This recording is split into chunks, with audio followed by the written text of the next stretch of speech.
let's talk about Echinacea, which is also called purple coneflower. Echinacea blooms in the summertime, starting in mid-June and going through July and sometimes on into August. But it's a pretty iconoclastic flower in the garden.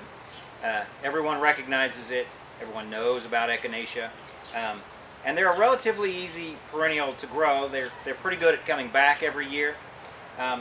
So every garden needs one. Echinacea is a little bit of a Goldilocks plant on care, especially on water. It doesn't need too much, or you can get some root problems, and it doesn't need too little, or it can get dry and have problems there. So you have to be a little bit careful with the water, especially when you're getting them established. Once they've been in the ground a year, then pretty much you've got Echinacea there for a good long while without a whole lot of extra work.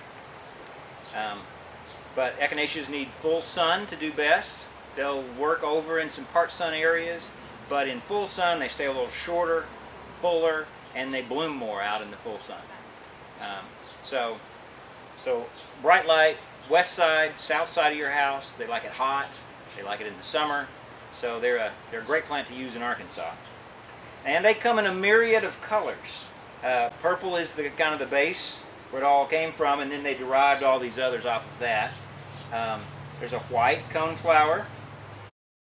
There's a double one called hot papaya, and there's some other doubles as well. Sometimes you can get them with quilled petals. That's called quills and thrills.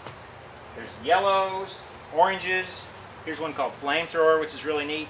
My personal preference with Echinacea, and not with many other flowers, but with Echinacea it works really well to just mix them, mix the colors, and together you get a very crisp, clean kind of look in the garden.